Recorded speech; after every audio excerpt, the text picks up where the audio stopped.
President Trump was accommodating. I'm gonna give the man this. The man was very congenial.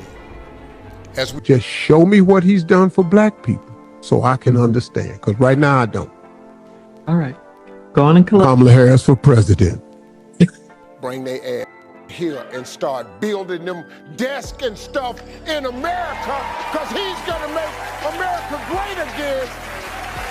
Let's go, Donald Trump! Politics like that? Nope. It's not good for the country. Who does that? Yeah, your team got an offense and a defense. They not supposed to be enemies. The enemy is the other side. Thanks. Never talk about it. I'm not that controversial. Steve Harvey might have finally met the one man he couldn't talk his way around, because Katt Williams just exposed him and the whole internet is watching him fall. Kamala Harris and the Democratic plantation is paying you celebrities, paying you to shame black people into voting. Y'all know we not going to get... No jokes, no punchlines, no smiles this time. Katt went on record, said what everybody in the comedy game's been whispering for years. And it hit so hard, fans are saying Steve Harvey might never recover. This ain't just another celebrity feud. This feels like the end of an era. Let's get straight into it. And Katt Williams didn't come to play. When he sat down on Club Shay Shay with Shannon Sharpe, the man went nuclear. He tore into the industry, calling out fake friendships, stolen jokes, and Hollywood snakes. I want to create vision centers. Online, look them up. They opened up 3 of them. All the ideas I had given them, they enabled. But the biggest bomb he dropped, Steve Harvey. Katt said, "You can't call yourself a king of comedy when you built your whole career off stealing from other comedians." Same Steve that went to go watch Mark Curry do his whole sitcom and then stole everything Mark Curry had. Now Steve got a sitcom where he the principal and he making all black men think he got the best lineup in the business, and it's a man unit. People, he used to be homeless. That's my story. That's not his story. Steve Harvey wasn't never homeless. When 25 years ago, he was making $3,000 a show in cash and doing 5 shows a week. They just tell the story. The room went quiet because that wasn't shade, that was a straight up shot. And once he said it, the floodgates opened. See, to understand why this hit so hard, you gotta go back. Steve Harvey's not just a talk show host or game show personality. He came from the stand-up grind. Here in this country, Donald Trump is not going to be that bad. Don't run. For entrepreneurs and small businesses, because that's been a really important part of your mandate here as vice president. How we gonna ask for something next time if you ain't got no voting power? You talking about reparations. Ain't nobody finna give you no reparations and you don't vote. The man used to sleep in his car, drive gig to gig, living off coffee and dreams. By the late 90s, he was part of the Kings of Comedy tour, alongside Bernie Mac, Cedric the Entertainer, and D.L. Hewley. That tour changed comedy forever. They sold out arenas, they became legend. But according to Katt, that title, King of Comedy, was never earned honestly. Ain't for sale. We bartering on business. We standing on business. Bring us some tangibles or get out of my face. Only carried on because y'all got paid to carry on. Can we please be honest? He said Steve Harvey didn't build his kingdom. He borrowed it. Now, those are heavy words because in comedy, there's one thing you never do. You don't steal another man's jokes. And Katt wasn't the first to say Steve crossed that line. Years earlier, comedian Mark Curry, you know, the star from Hanging with Mr. Cooper, called out Steve for stealing whole routines from him. Mark said, "I watched the Steve Harvey show and saw my bits, my characters, my jokes, word for word."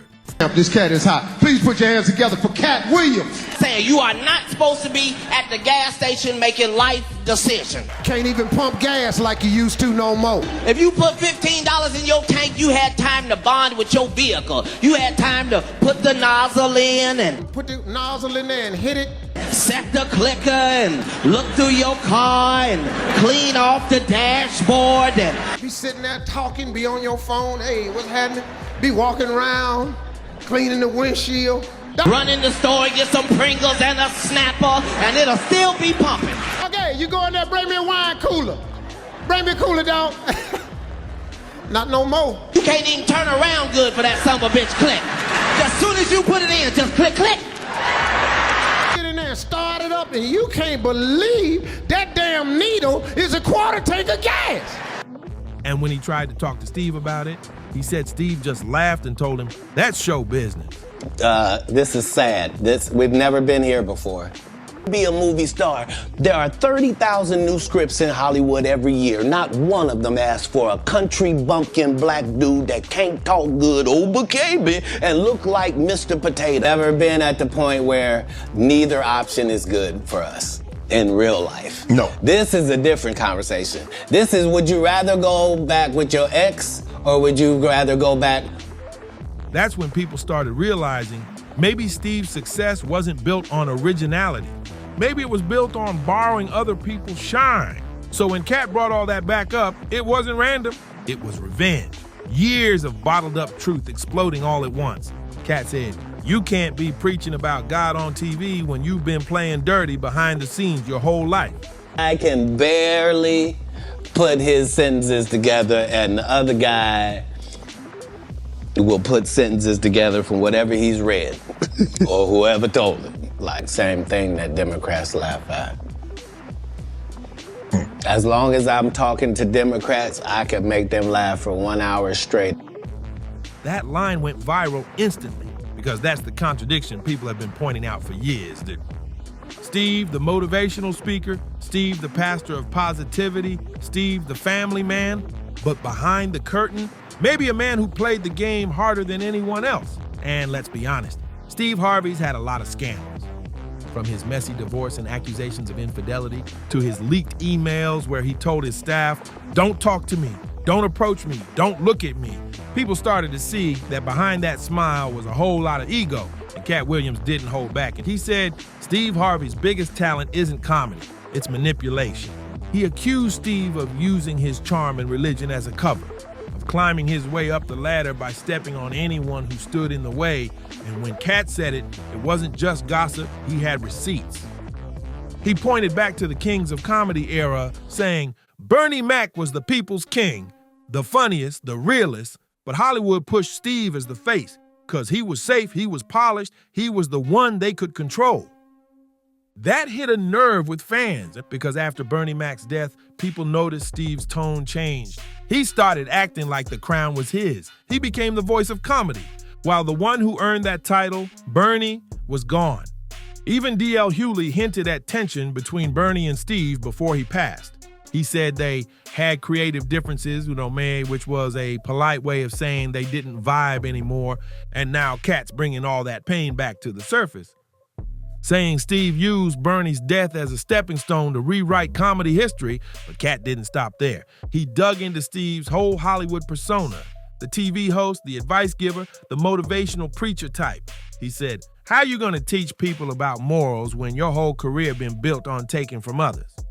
He called him a hypocrite, said the same man who tells women how to find good men has cheated, lied, and changed his story more times than anyone can count. That's when the internet went wild. Clips of Katt's interview flooded TikTok and YouTube.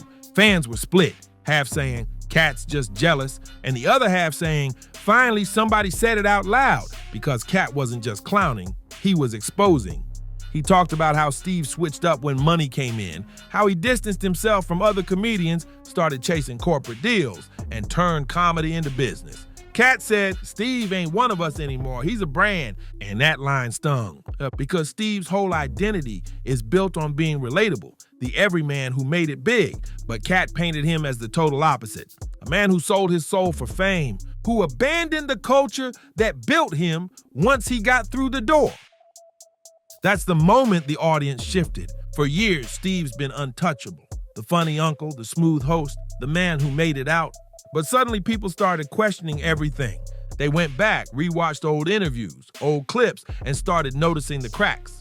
The fake smiles, the forced laughter, the subtle digs at other comics, and once the internet turns on you, there's no PR team in the world that can save your image. Then came the backlash. People flooded social media calling for networks to drop him. They said, you can't keep giving platforms to men who exploit others. Some even started comparing him to other fallen talk show hosts, saying he's next on the chopping block. And while the word canceled gets thrown around a lot these days, this one feels different. Because for once, it's not outsiders coming for Steve, it's his own peers. The people who know him, the people who built this industry with him. Behind the scenes, even producers are reportedly nervous. According to whispers from inside his team, Steve's upcoming projects are being reevaluated. Networks don't want the smoke. They don't want to stand next to a man the internet's calling a fraud. And Katt Williams, he's sitting back watching it unfold.